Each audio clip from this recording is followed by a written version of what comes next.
Lovely. With a show of hands, how many here graduating were born after 2000? How many here graduating were born after 2000? Yeah? Majority. Whether you're born in 1981, 2001, one thing's true. We've all gone through college with some pretty advanced technology. And let's be honest, if you haven't used ChatGPT at some point in your college career to outline a paper or an email or to help with an existential crisis, then I have to assume you enjoy unnecessary struggle.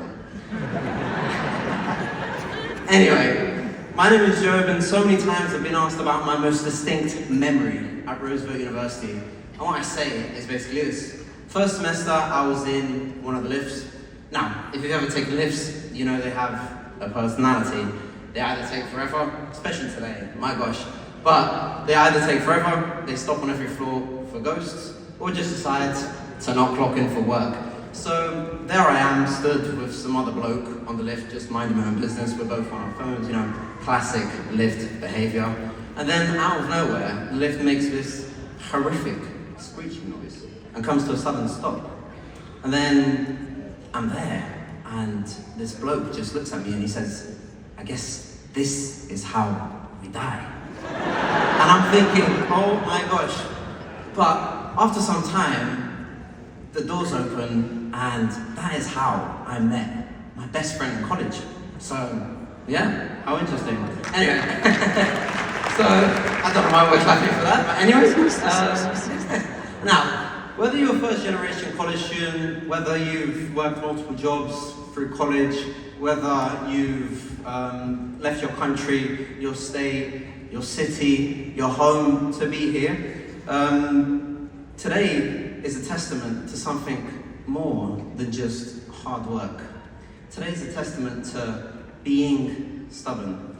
We're frequently told by our parents or by people around us that being stubborn is something negative and that we shouldn't be so stubborn. However, Roosevelt University was founded on being stubborn. Think about the audacity of establishing a school in 1945 that rejected the status quo of education at the time. The unwavering commitment to inclusion. People were told no elsewhere, were instead told, yes, you belong here. That's the kind of stubbornness we inherit. And let me tell you why being stubborn matters. In March of 2024, my life changed forever. Let me tell you the story. I climbed Mount Washington in New Hampshire, known for being the windiest place on earth and advertised as having the world's worst weather, which is where I got this little rock from. But with hurricane-level winds and a wind chill of below zero at the summit, I dramatically fall down the mountain, hitting my body and my face onto a rock, knocking me unconscious. With the unforgiving and merciless cold settling in, hypothermia takes hold, and frostbite begins to eat at my flesh. In this moment, I'm more than just cold, I'm on the precipice of losing everything, my life, fragile and uncertain, hanging in the balance. But I was found, I was rescued, and I survived. And once I recovered, I started running to get the blood flowing after suffering from frostbite. Running became my way of healing, my way of fighting back. And in surviving, I realized I wasn't just running for the sake of it, I was running for my life. Being stubborn is what pushed me. Being stubborn is what pushed us through every late night study session. Being stubborn is what pushed us through those days where we stared at a blank screen, willing our brain to produce just one more page, just one more paragraph. Being stubborn is what kept us going. We had more assignments than we had hours to sleep. Being stubborn is what made us sign up for classes even when life threw everything at us, when it threw bills, family obligations, and self-doubt our way. We're frequently told to be flexible, to be adaptable, to go with the flow. And yes, those things have their place. However, what gets us across the finish line isn't our willingness to bend. It's our refusal to break. Being stubborn is the sheer, unrelenting, irrational belief that if no one thought we could, then day by day we show we have to. And so I kept running, and I thought, facing death while in the freezing temperatures of Mount Washington makes everything else seem like just another walk in the park. So that's how I found myself running through the streets of Chicago, and not just a few laps around Grant Park, or early morning runs along the Lakefront Trail, but the whole city, every single street. It seemed an impossible challenge to begin with, but if no one thought I could, then day by day I showed I had to.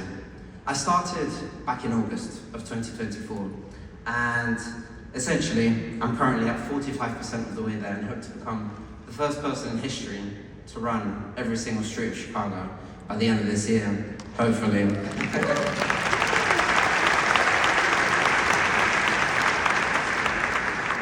Friends, for those graduating, did you get a little fridge magnet like this? If you have, hold it up. No!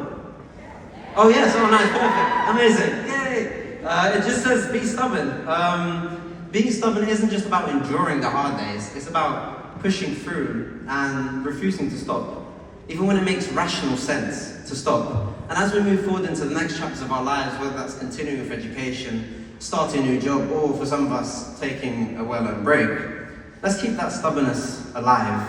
Let's be stubborn about our dreams, even when they seem impossible. Let's be stubborn about, this is what happens when you try and memorize a whole script. Let's be stubborn about, in our belief that we can make a difference, even when others try to shake them. Let's be stubborn, essentially. I know it's cliche to say, but I'm going to say it anyway. Things may end, but memories will last forever. The Bible in Lamentations 3:21 says, but I remember, and therefore I have hope. What we've gone through gives me hope for the future, and she gives us all hope for the future. We've gone through stress, we've gone through uncertainty, we've gone through a pandemic, we've gone through sleepless nights because of assignments, breakups, and even because of bloody tornado warnings.